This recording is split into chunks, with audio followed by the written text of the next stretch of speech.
ఈ యొక్క సంవత్సరము వృషభ రాశి వారికి, ఇక వృషభ రాశి వారి విషయానికి వచ్చినట్టయితే ఈ ఏనాడు మీకు స్వర్ణయుగమే.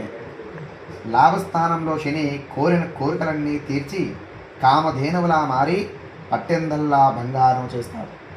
రాజ్యస్థానంలో రాహు వల్ల ఉద్యోగస్తులకు, రాజకీయ నాయకులకు తిరుగులేని రాజయోగం పడుతుంది.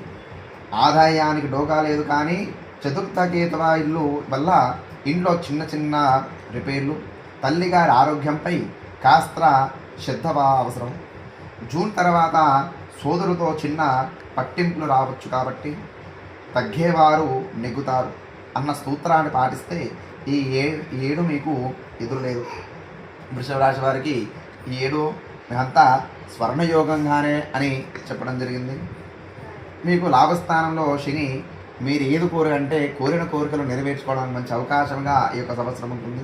మీరు ఏ పని చేద్దామన్నా ఏదన్నా కూడా మీకు పట్టిందల్లా బంగారం లాగానే ఈ యొక్క వృషభ రాశి వారికి ఉంటుంది. ఈ యొక్క రాజ్యస్థానంలో రావడం వల్ల ఉద్యోగస్తులకు, రాజకీయుల నాయకులకు కూడా ఈ యొక్క సంవత్సరం మీరు ఉద్యోగంలో ప్రమోషన్లో కానీ, రాజకీయ నాయకులకు గెలవడం కానీ వారికి ఎటువంటి ఇబ్బంది లేకుండా మంచిగా రాజయోగము రాణిస్తుంది. ఆదాయానికి కూడా ఎటువంటి డోకా ఉండదు, కానీ వచ్చిన సంపదల్లా మనము మన జేబులో పెట్టుకొని నిలవంచుకోకుండా ఆ వచ్చిన డబ్బును మనము ఆ యొక్క భూమి విషయంలో కానీ బంగారం కొని ఈ విధంగా చేసుకున్నట్లయితే ఆ డబ్బు మన దగ్గర నిలుస్తుంది. కాబట్టి ఆ వచ్చిన డబ్బులన్నా మనం ఇన్వెస్ట్ పరంగా బంగారంలో కానీ చూసుకొని ఇన్వెస్ట్ చేసినట్టయితే మనకు మంచి డబ్బు నిలవడం జరుగుతుంది.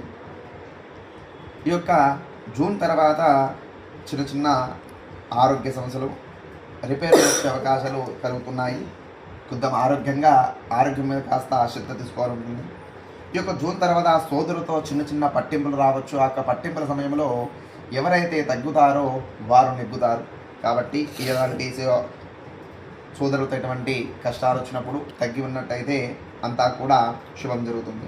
ఈ యొక్క వృషభ రాశి వారు చేయవలసిన పరిహారము వినాయక అష్టోత్తర శతనామావళి, అదేవిధంగా సంకట చూస్తున్నాడు గణపతికి గరికతో అర్చన చేయడము, గోశాలలో ఆవులకు పచ్చిగడ్డి లేదా తోటకూర దానం చేసినట్టయితే ఈ యొక్క సంవత్సరం వృషభ రాశి వారికి అంతా కూడా శుభం జరుగుతుంది.